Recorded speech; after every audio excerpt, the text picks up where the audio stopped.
오늘 우리에게 주신 하나님 말씀은 누가복음 15장 1절로 7절 말씀입니다. 누가복음 15장 1절로 7절 말씀입니다. 제가 읽겠습니다. 모든 세리와 죄인들이 말씀을 들으러 가까이 나오니 바리새인과 서기관들이 수군거리어 이르되 이 사람이 죄인을 영접하고 음식을 같이 먹는다 하더라. 예수께서 그들에게 이 비유로 이르시되 너희 중에 어떤 사람이 양 100마리가 있는데 그 중에 하나를 잃으면 99마리를 들에 두고 그 잃은 것을 찾아내기까지 찾아다니지 아니하겠느냐. 또 찾아낸즉 즐거워 어깨에 메고 집에 와서 그 벗과 이웃을 불러 모으고 말하되 나와 함께 즐기자. 나의 잃은 양을 찾아 내었노라 하리라.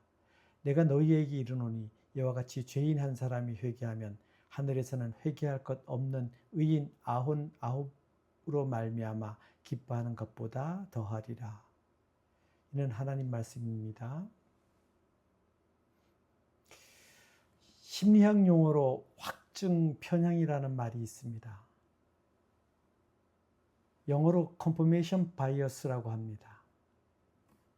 이 말의 뜻은 자신의 가치관이나 신념 혹은 판단에 부합하는 정보에만 주목하고 그 외의 정보는 무시하는 사고방식과 태도를 말합니다.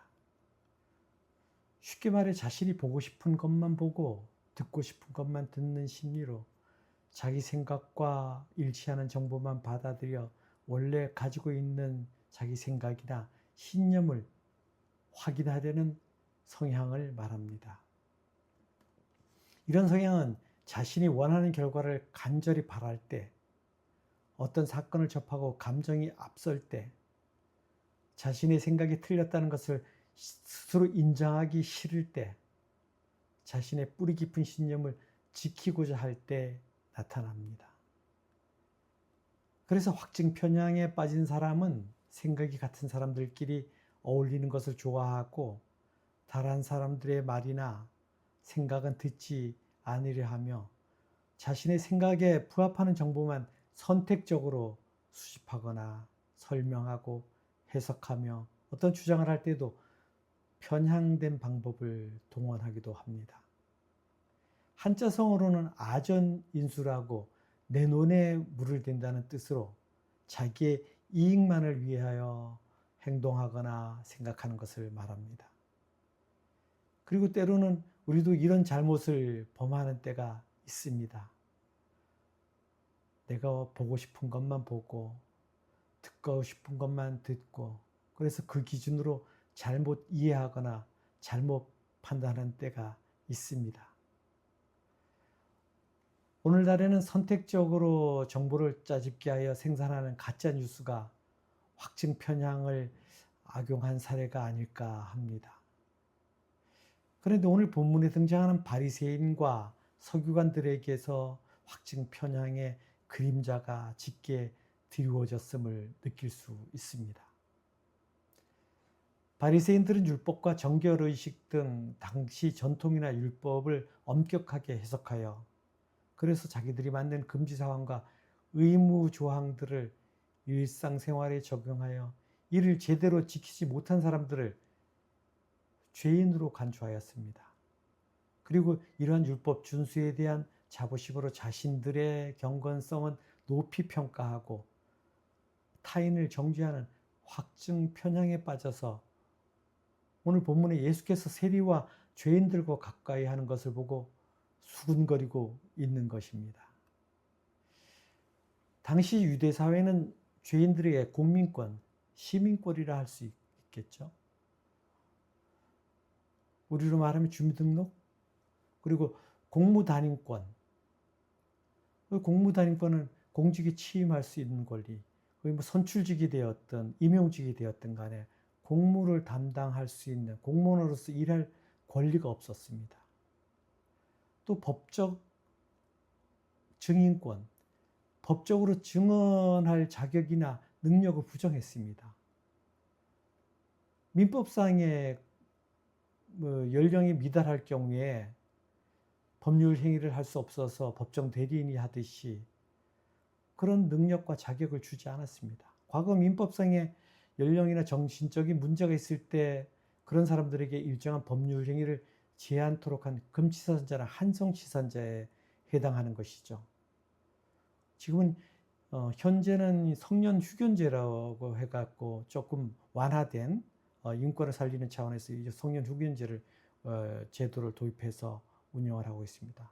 어쨌든 기본적인 권리를 박탈당한 소외된 삶을 살았습니다. 그래서 세리나 창기와 같은 생활을 하는 자들과 목자, 행상인, 물건을 팔러 다니는 사람들, 그리고 가죽을 재료로 생활용품을 만드는 사람들인 피역공 등 사회적으로 천하게 여기는 직업을 가진 사람들도 부정한 자들, 죄인들로 간주하여 유대 사회에서 배척하였습니다. 이처럼 유대 사회로부터 죄인처럼 천대받는 사람들과 가까이 하는 예수를 본 바리새인들과 서기관들이 자신들의 율법과 정결의식의 확증 편향에 빠져서 주님을 비난하고 정죄하며 수군거리자 예수님께서 잃은 양을 찾는 목자의 비유를 통해서 복음을 가까이 함으로 얻는 구원의 은혜의 소중함을 선포하신 것입니다. 오늘 우리의 모습은 어떻습니까, 여러분? 바리새인과 서기관들처럼 내가 보고 듣고 싶은 것, 선택적 정보를 근거로 우리 이웃을, 형제 자매를 주님 안에서 사랑으로 품기보다는, 기도하기보다는 판단하거나 정죄하여 밀어내고 있지는 않는지요. 이 시간 우리 자신을 다시 한번 돌아보며 본문 말씀을 주님의 사랑의 시선과 따뜻한 마음으로 해석하여 오늘 우리의 마음에 담아 삶에 적용하는 시간 되길 소원합니다. 본문의 앞장 14장 마지막 절 35절 후반절에 들을 귀가 있는 자들은 들을지어다라고 주님께서 말씀하시고, 이어서 15장 본문 1절에 모든 세리와 죄인들이 말씀을 들으러 가까이 나왔다고 말씀하십니다. 그래서 첫 번째 메시지는 코람데오, 하나님 앞에서 구원의 은혜입니다. 1절에 주님의 말씀을 듣고자 주님께 가까이 나온 사람들은 세리와 죄인들이라고 했습니다. 세리와 죄인들이 주님의 은혜를 사모하고 주님의 음성을 듣고 말씀에 순종하고자 주님 앞에 가까이 나왔다는 것입니다. 그러나 바리새인들은 어떻습니까? 늘 주님 곁에 있었지만 그들은 주님을 사모해서가 아닌 자신들의 율법 준수와 정결 의식에서 비롯한 확증 편향을 가지고 예수님을 감시하고 대적하기 위해서 가까이 있었습니다. 요한복음 6장 37절에 아버지께서 내게 주시는 자는 다 내게로 올 것이요 내게 오는 자는 내가 결코 내쫓지 아니하리라는 말씀처럼 주님께서는 죄인이라도 당신께로 오면 외면하지 않으시고 영접해 주시는 자비로운 분이라고 말씀하십니다. 같은 장 39절에 나를 보내신 이의 뜻은 내게 주신 자 중에 내가 하나도 잃어버리지 아니하고 마지막 날에 다시 살리는 이것이라는 말씀처럼 영접해 주실 뿐만 아니라 우리의 죄를 모두 용서하여 주시고 구원의 축복을 한 영혼도 잃어버리지 아니하시고 살리신다고 말씀하십니다.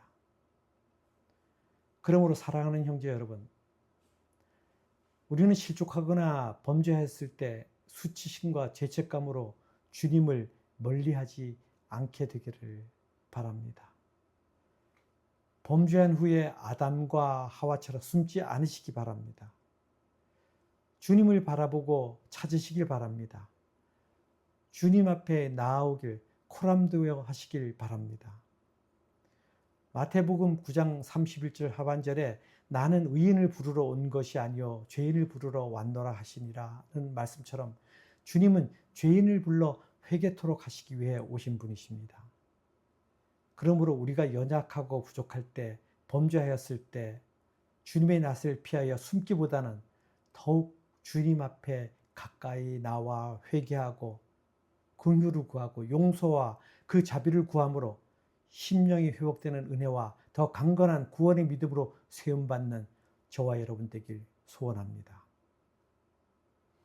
여러분, 죄는 무엇입니까?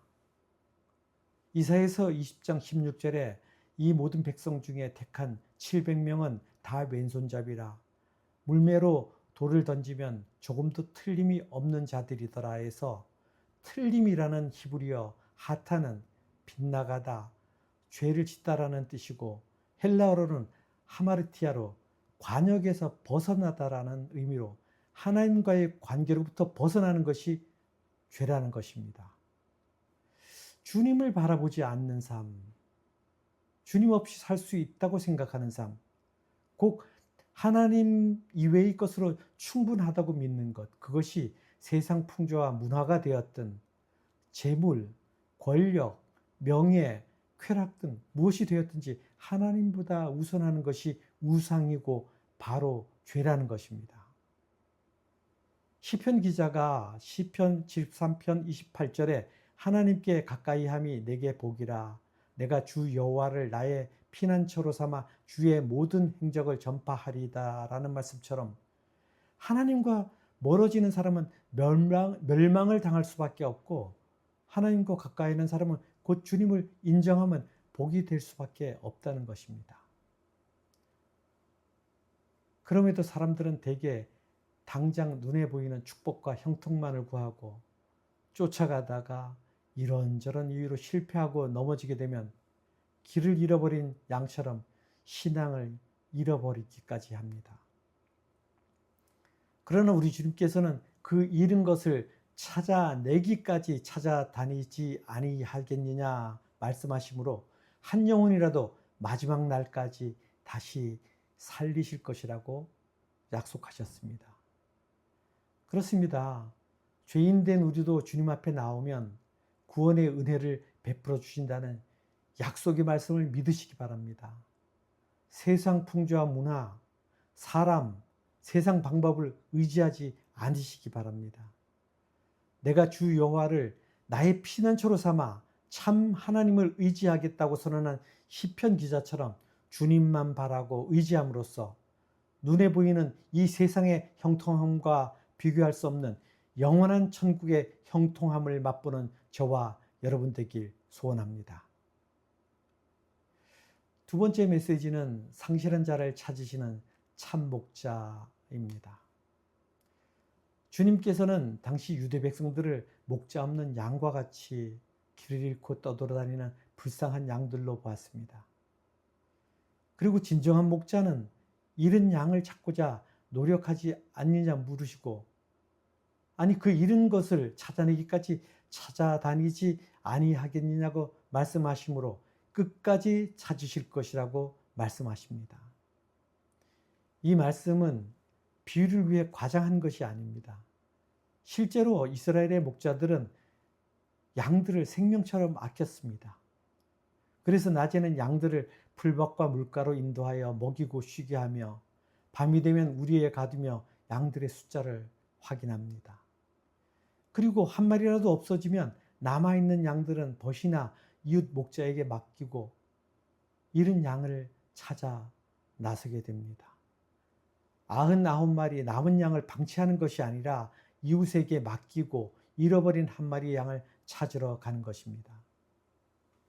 어떤 사람들은 경제적 가치로 따져볼 때 한 마리의 잃은 양을 찾아 나서는 수고가 비효율적이라고 말하기도 합니다. 그러나 경제적 가치가 아닌 하나님의 자녀로서의 한 영혼이고 그 잃어버린 영혼이 나의 형제 자매라면 경제성, 효율성의 가치와 잣대로 판단하고 재단할 수 없을 것입니다. 어떻게 해서라도 지켜야 할 소중한 존재라고 생각했기 때문에 아끼고 사랑하기 때문에 찾아 나서는 수고를 마다하지 않는 것입니다. 목자들은 자신의 양들에 대한 특성을 잘 알고 있고 또 양의 발자국을 확인하는데 탁월한 재능이 있어서 험한 들과 계곡을 누비며 기어코 그 잃은 양을 찾아온다고 합니다. 그리고 만일 그 양이 짐승에게 잡혀 먹혔으면 그 털이라도 찾아서 양의 흔적을 확인하고 돌아와야 참 목자로 인정을 받는다고 합니다. 이 같은 잃은 양을 찾기 위한 목자의 집념에 대한 비유는 죄인들을 구원하기 위한 우리 주님의 희생과 사랑을 말씀하시는 것입니다. 주님께서는 우리를 구원하시기 위하여 하늘 영광을 버리시고 이 추하고 죄악으로 가득한 세상에 오신 분이십니다. 위대한 사랑의 집념이 없이는 할 수 없는 일입니다. 목자는 양을 지키고 구하기 위해 사자와 곰 같은 들짐승들과 목숨을 건 싸움을 벌이기도 하는데, 주님께서는 우리를 죄로부터 구원하시기 위해서 십자가에서 그 목숨을 바치셨습니다. 그리고 주님은 하나님의 백성이 타락하거나 시험을 당해 방황하게 되면 찾아오셔서 살피고 보호해 주셨습니다. 구약시대 이스라엘 백성이 타락하여 바벨론의 포로로 잡혀갔을 때 하나님은 그발강가까지 찾아가셔서 에스겔 선지자를 통해 이스라엘 민족에게 예언함으로 희망을 주셨습니다. 또 모세가 광야로 도피했을 때 시내산에 찾아오셔서 이스라엘 민족에 대한 구원의 사명과 비전을 주셨습니다. 그래서 출애굽하게 하셨습니다. 그리고 주님이 십자가에 달려 돌아가신 후 제자들이 절망하여 뿔뿔이 흩어지고 갈릴리로 낙향했을 때 그들을 찾아가 희망과 사명을 주신 분이십니다. 요한복음 10장 14절로 16절에 나는 선한 목자라 나는 내 양을 알고 양도 나를 아는 것이 아버지께서 나를 아시고 내가 아버지를 아는 것 같으니 나는 양을 위하여 목숨을 버리노라. 또 이 우리에 들지 아니한 다른 양들이 내게 있어 내가 인도하여야 할 터이니 그들로 내 음성을 듣고 한 무리가 되어 한 목자에게 있으리라. 그렇습니다. 주님의 우리에 대한 사랑과 구원에 대한 집념은 강하고 영원하여서 한 마리의 양도 잃지 않고 안전한 우리에 들이신다는 약속처럼 우리를 마지막 날까지 영원한 안식을 누리도록 보살피시고 찾으실 것입니다. 그러므로 죄 가운데 빠졌거나 어떤 문제와 상황으로 인해 낙심하고 영적 희망을 상실하 하였을지라도 들을 귀가 있는 자는 들을지어다라는 말씀을 기억함으로 자신의 목숨을 버리기까지 우리를 구원하러 오신 주님의 음성을 듣고 주님 앞에 나아감으로 영적 회복을 통하여 주님 주시는 구원의 은혜와 기쁨과 평강을 누리는 저와 여러분 되시길 소원합니다. 세 번째 메시지는 회개, 하나님의 자녀됨의 회복입니다. 본문은 잃어버린 양을 찾는 목자의 심정을 주님의 심정에 비유한 말씀으로 우리를 찾고 계시는 하나님의 사랑을 깨닫게 할 뿐만 아니라 하나님께서 우리를 얼마나 존귀하게 여기시는지를 보여줍니다. 5절에서 목자가 찾은 양을 어깨에 메고 온다고 하였습니다. 우리는 귀하고 소중한 자녀를 어깨에 무등에 태워줍니다. 어쩌면 찾느라고 지치고 고생하여 화가 날 수도 있고 미운 마음도 생길 수 있을 텐데, 그리고 굶주리고 다쳐서 피투성이가 되었으면 가까이 하기조차도 쉽지 않았을 수도 있었음에도 불구하고 어깨에 메었다는 것입니다. 그만큼 주님은 회개한 죄인을 귀한 존재로 여기고 아끼고 사랑하고 높여주신다는 것입니다.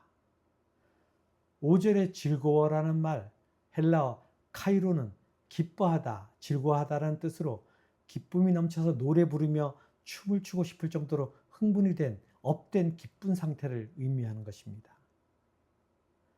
죄인 하나가 회개하였을 때 하나님의 기뻐하심을 강조한 것입니다. 일찍이 하나님은 이사야서 49장 22절에 주 여호와가 이같이 이르노라 내가 문나라를 향하여 나의 손을 들고 민족들을 향하여 나의 기치를 세울 것이라. 그들이 내 아들들을 품에 안고 내 딸들을 어깨에 메고 올 것이며 라고 말씀하신 것처럼 하나님은 예수 그리스도를 통해 죄를 회개하고 하나님께로 돌아오면 어깨에 무등을 태우듯 존귀와 영광으로 높여주신다고 약속하시고 지키신 것입니다. 그래서 하나님께서 바닷가 모리알처럼 많고 미미한 존재인 우리 인생들에게 상상을 초월할 그리스도의 피로 구속함의 은혜를 베풀어 주신 것과 사랑의 대상으로 삼아 주신 것은 오직 하나님의 전폭적이고 주권적인 은혜라는, 전적인 은혜라는 것입니다. 그러므로 우리는 이처럼 회개하고 주님께 돌아온 죄인을 높여주시는 하나님이심을 기억하고 길과 방향을 잃고 잠시 떠났다 하더라도 두려워 말고 주님께 나와 회개함으로 존귀한 하나님의 자녀의 특권을 회복하고 은혜로 충만한 저와 여러분 되길 소원합니다. 마지막 메시지는 하나님의 기쁨 영혼 구원입니다. 6절로 7절에서 목자는 잃은 양을 찾게 되면 이웃들을 불러 잔치를 베푼다는 것입니다. 나와 함께 즐기자, 나의 잃은 양을 찾았으니. NIV 성경에 Rejoice with me, I have found my lost sheep. Rejoice with me, I have found my lost sheep이라고, 나와 함께 즐기자, 나의 잃은 양을 찾았으니라고 말씀하십니다. 이것은 함께 걱정했던 이웃들에게 감사하는 것으로 개인의 기쁨에 멈추지 않고 그치지 않고 기쁨이 공동체로 나아가고 확장되는 것을 의미합니다.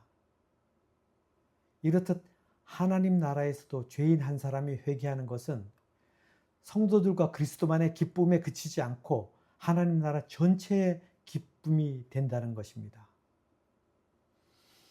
여러분의 자녀가, 형제 자매가 악한 것들로부터 온갖 고통을 당하고 방황하던 중에 구해내고 다시 찾았다면 얼마나 기쁘겠습니까? 마찬가지로 주님은 사단에게 속아 죄 가운데 살던 연약한 우리가 다시 하나님께로 돌아오는 일을, 천국 잔치를 베푸실 만큼 한 영혼을 귀하게 여기고 사랑하시고 기뻐하신다는 것입니다. 하나님께서는 독생자 예수 그리스도가 흘리신 피의 대가와 열매로 죄인들이 그 대속의 은혜를 믿어 온전히 구원받기를 기뻐하시는 것입니다. 그것이 그리스도를 보내신 하나님의 뜻이 이루어지는 일이기 때문입니다. 스바냐서 3장 17절 하반절에 그가 너로 말미암아 기쁨을 이기지 못하시며 너를 잠잠히 사랑하시며 너로 말미암아 즐거이 부르며 기뻐하시리라 하리라 는 말씀처럼 그렇습니다. 우리가 한심령이라도 하나님께로 인도하고 회복하는 일이 하나님을 가장 기쁘시게 하는 일임을 기억하시기 바랍니다. 그러므로 하나님을 알지 못하는 사람들과 낙심하여 실족하여 마음의 문제와 상처로 길을 잃어버린 형제와 자매들을 위해 기도하고 그들을 하나님 앞으로 인도하는 일에 전심을 다하는 저와 여러분이 되길 소원합니다. 말씀을 정리합니다. 누가복음 19장 10절에 인자가 온 것은 잃어버린 자를 찾아 구원하려 함이니라고 말씀하셨습니다. 잃어버린 자를 찾아 구원하시는 것은 하나님의 불변하시는 뜻입니다. 그러므로 우리는 절망할 수 없는 존재입니다. 우리 주님은 우리 죄가 주홍같이 붉을지라도 양털같이 희게 씻어 주신다고 약속하셨습니다. 우리 자신을 볼 때는 우리가 순간순간 주님을 잃어버리는 양같이 연약하고 부족한 존재이고 매일 넘어지고 실수하는 존재이고 아무것도 아닌 죄인이지만 하나님이 보시기에는 우리가 천하보다 귀하고 소중한 자녀, 하나님의 아들과 딸인 것이라는 것입니다. 하나님 자신을, 아니 자신보다 더 귀한 아들 예수 그리스도를 십자가에 내어주시기까지 사랑하신 대상이, 아들과 바꾼 그 사랑의 대상이 우리라는 것입니다. 그 사랑의 소중한 존재가 나라는 것입니다. 이 사실을 날마다 때마다 기억하고 주님의 긍휼을 구하고 회개함으로 주님과 더 깊은 관계로 회복함으로 충만한 은혜의 삶을 사는 저와 여러분 되시길 소망합니다. 오늘 우리에게 주신 말씀을 주님의 그 사랑의 시선과 마음을 담고 품어 삶에서 흘려보내므로 이 한 주간도 우리의 삶의 자리에서 마음껏 주님의 사랑의 마음과 향기를 전하는 저와 여러분 되시길 소원하며 말씀을 마치겠습니다. 아멘.